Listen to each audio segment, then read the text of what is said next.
Hi, I'm Nate and you're watching Photolearningism. Last week we took a dig into calibrating your monitor for color, and I want to continue looking at color because you've expressed that that's of interest of all of you. But to build the foundation for how we can dig further into that, I want to look at a different tool that I had not heard of before. It's been around a while, but it's out there. It's called PhotoFlow. Let's do that.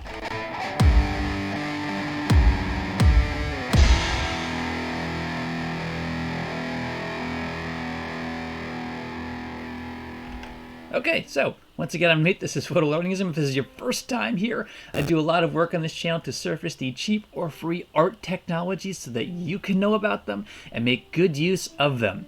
Thank you for joining in and being a part of this community of learners. So, PhotoFlow. I had never heard of this tool, but it is another raw / photo editing tool that is out there. It's been out there for a while, and I just stumbled on it doing research for colorizing, for working on color grading and those kinds of concepts. I ran into a special framework for color grading which highlighted this open source technology called PhotoFlow, and lo and behold, this tool is awesome. So let's fire it up. So it does get a little tricky in that in order to get this, you do have to go to GitHub, and that can be a little bit confusing because the releases get represented in different ways, and I always find like I'm trying to rediscern where the download links are and what I need. So I'm using Windows right now, Windows 10. I had to get the zip file. That's the appropriate piece that works with Windows. App image is Linux. So grab the piece that's going to work on your respective OS. So once you kind of cut through that, you can download it. It will unpack to its own directory. It doesn't do an install into program file. So again, that's not quite so convenient. Some of these steps can be intimidating, but I'm trying to step you through them so you can understand.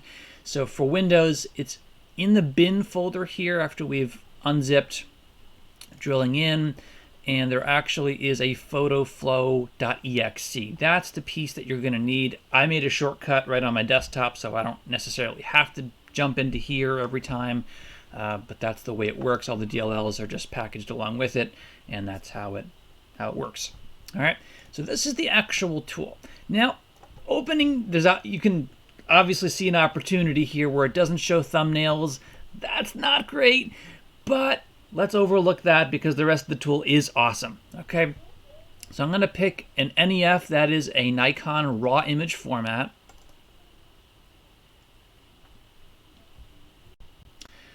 And here we go. Now, immediately there's something I want to draw you to, is that you have these two pieces here. This is the layers workspace. I've talked about this in other raw loaders about how this just feels like it's missing. And here it is. This tool has it coming out of the box. It's not in development. It's real. It's ready for use. And what's even better is that you can add more layers, and you can kind of walk through the different types of things you can apply, which is really, really neat. It also supports Gimmick, which is amazing. There's some tap-ins to that, and there's just so much built into this tool. Some really amazing innovations that we've been looking for in raw therapy, looking for in Darktable and other raw loaders, and here it is in PhotoFlow. So you have that choice. You can add a new group layer, which is really cool. This is awesome for organizing things, where I can name the group, and then I can literally bring into this thing adjustments that I want to make. So let's say that I want to start with a curves adjustment. So I now have that option. It's in my group. I can actually drag it out of the group if I don't want it there, which again is really, really neat. Just by click and drag, I'm going to drop that back in my group. If I can manage to get it to do it. There we go. I'm going to make just a basic adjustment, an S-curve adjustment here.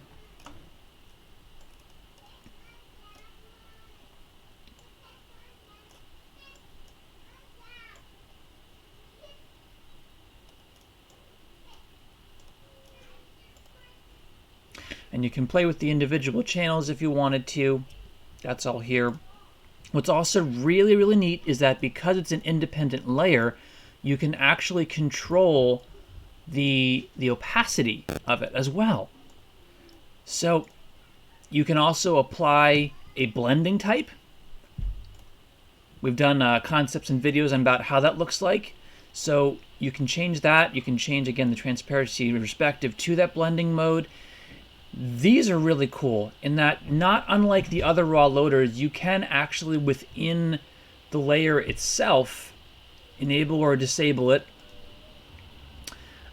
You can reset it, which is in the handy case you want to bring it back to 0 and refuse it. This is another thing. I brought this up when we were looking at the Photoshop tool. If you got to see that video, if you haven't, go watch that. But they did a really good job of helping you figure out what a tool's going to do when you're looking at it. This is another really great idea, is that they have the information panel where it really helps to break down what it's going to do. So there's a really good thought into the layout of things. Again, this interface, I can take away the whole layer and I can bring it back, and it maintains its properties without resetting anything. So there's some really great ideas. Now, I will say that in terms of overall colorization, color grading, image control, contrast control, they didn't quite go as deep as Raw Therapy or Darktable. Speaking from the open source piece of this, they still do have a high degree of adjustment beyond that, but it's not quite as refined as some of the things you'll find there. But this is a really good place to start working with raw images. And while it doesn't do some of the micro contrast type of things, it does do some very other innovative things. And let's get to that. All right, so layers aside, which is just amazing.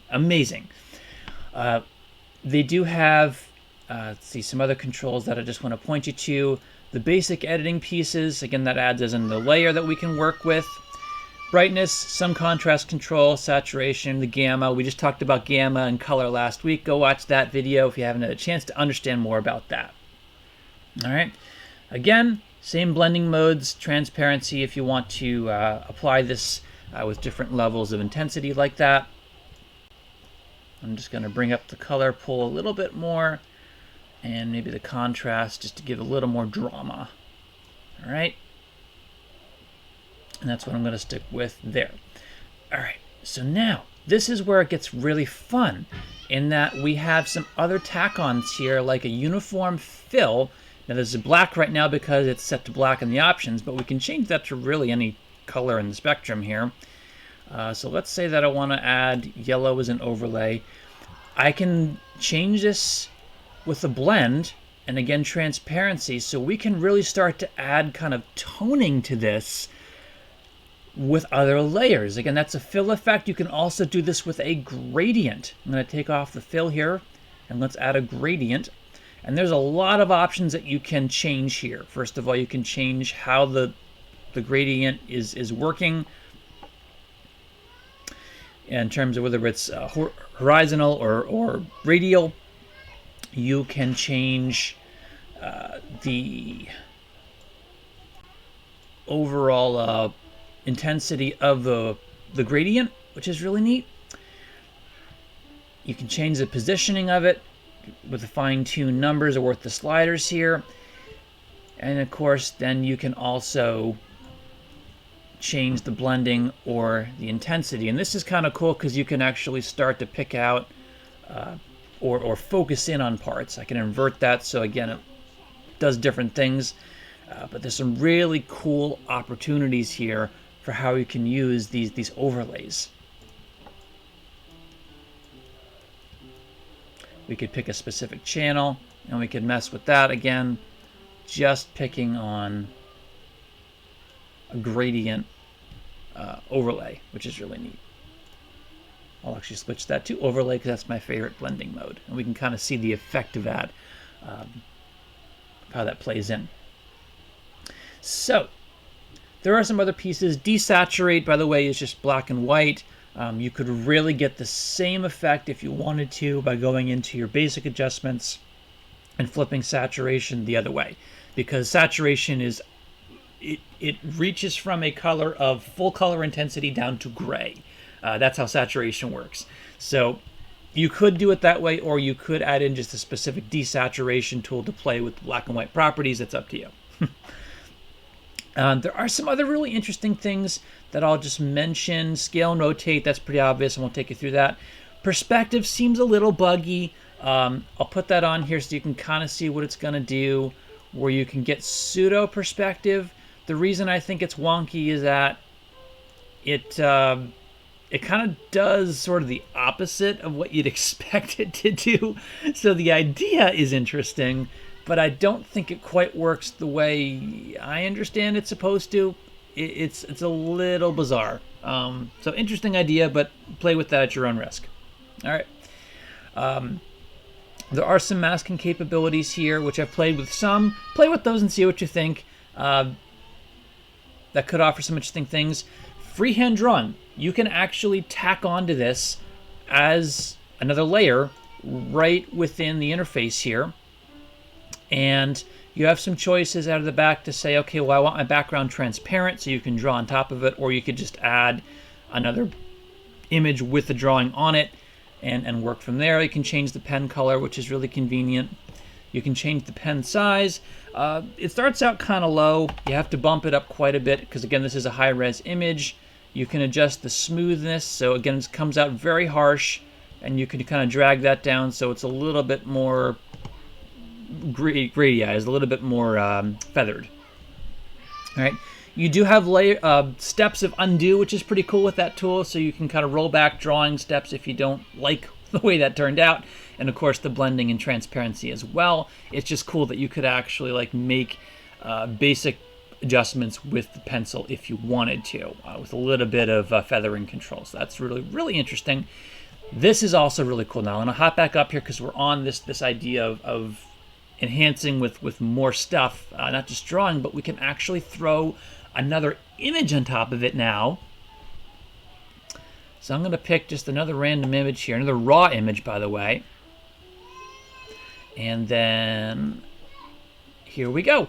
And I can do the same thing where I could blend this and change the transparency and kind of get like this really interesting multi-exposure effect right within the tool. And again, it maintains its own layer properties. So this could be relocated and dragged around. I can collapse that out and organize this a little bit better so I can get a better sense of how it fits together. By the way, I can also drag this down so I can see more of my layers. But this approach is just, this is what it should be.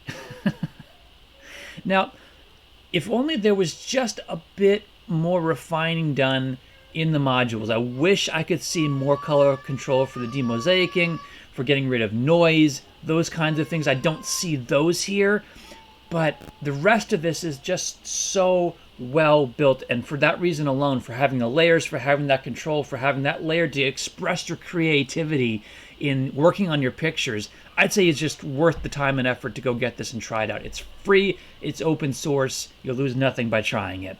So I was just so impressed with the capability of having layers, because that just gives you so much flexibility, and especially within that layering approach, working with these, adding in other images, which you can, by the way, scale individually. I could take just that new thing and we can work on changing that one piece. So if we bring that into here,